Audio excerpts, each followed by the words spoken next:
Hello friends, welcome to my Monica Home Study YouTube channel. 60 days English grammar course day 7 आज आलेला आहे. बिलकुल 0 पासून इंग्लिश शिका अगदी फ्री फक्त आणि फक्त मोनिका होम स्टडी YouTube चॅनलवर.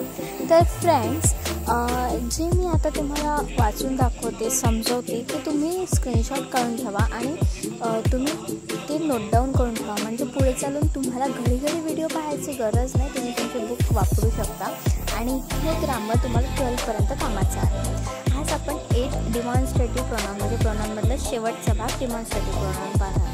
The pronouns which we use to point out the objects are called demonstrative pronouns. एखादी व्यक्ती, वस्तू किंवा प्राणी दाखवताना आपण दर्शक सर्वनामाचा म्हणजेच डिमॉन्स्ट्रेटिव्ह प्रोनाउनचा वापर करतो. आपण कोणा व्यक्तीला असं पॉईंट ऑफ व्ह्यू करतो किंवा एखादी व्यक्ती, वस्तू किंवा प्राणी दाखवताना जे आपण बोलतो त्यालाच आपण डिमॉन्स्ट्रेटिव्ह प्रोनाउन असं म्हणतो. There are two kinds of demonstrative pronoun. पहिलं डिफायनाइट आणि दुसरं इनडिफायनाइट. इनडिफायनाइट प्रोनाउन आपण पाहिलेला आहे म्हणून आज आपण डेफिनाइट प्रोनाउन पाहणार आहोत. त्याच्यामध्ये these, that, these, do's, one, ones etcetera हे प्रोनाउन डेफिनाइट प्रोनाउनमध्ये येतात. याचा वापर आपण सेंटेन्समध्ये करतो. त्याचा आपण वापर कसा करतो, त्याचा नेमकं काय आहे ते आपण आता पाहणार आहोत. तर these and these are used for person, things or animals that are near the speaker. पहिलं जे these आहे ते these आपण प्रोनाउन करतो आणि दुसरं जे these आपण प्रोनाउन्सिएशन करतो. आता एक्झाम्पल बघा, दिस इज अ रेड रोज. आता हे सिंग्युलर आहे म्हणून these आणि these आर माय 4 sons म्हणजे प्लुरल आहे म्हणून these वापरतो. Okay.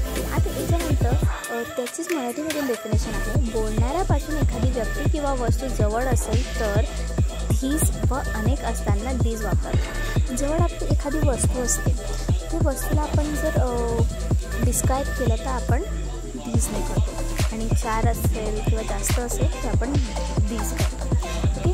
That and those are used to point out person, things और animals that are away from the speaker. Away म्हणजे दूर. ओके. एक्झाम्पल आहे दॅट इज माय हाऊस, ते माझं घर आहे. दुसरं दूज आर माय फ्रेंड, ते माझे फ्रेंड आहेत. ओके. म्हणजेच बोलणाऱ्यापासून एखादी व्यक्ती किंवा वस्तू दूर असेल तर दॅट वापरावे. अनेक व्यक्ती किंवा वस्तू दूर असताना दूज वापरावे. म्हणजे सिंग्युलरमध्ये दॅट आणि प्लुरलमध्ये दूज. तर अशा प्रकारे आपलं डिमॉन्स्ट्रेटिव्ह प्रोनाउन झालेलं आहे. इनडिफिनाइट आपण पाहिलेला आहे. टेस्ट सीरीज आपल्याला माहितीच आहे, मी शॉर्टवर अपलोड करते. 3 प्रश्न असतातच, तुम्ही कमेंटमध्ये आन्सर द्या आणि त्याचा सराव करत चला. आणि उत्तरसूची तुम्हाला आपलं लास्ट डे मी पूर्ण समजून सांगेल आणि आपण पुढच्या व्हिडिओमध्ये टेस्ट ठेवूया. मी 2 व्हिडिओ टाकेल, टेस्ट ठेवूया त्याच्यामध्ये. ओके. तर जर हा व्हिडिओ आवडला असेल तर लाईक करा. चॅनलला अजूनपर्यंत सबस्क्राईब केलं नसेल तर सबस्क्राईब करा. बाजूच्या बेल आयकॉनलाही क्लिक करा जेणेकरून मी जेव्हा व्हिडिओ टाकेल तुमच्या मोबाईलची घंटी अशीच वाजणार.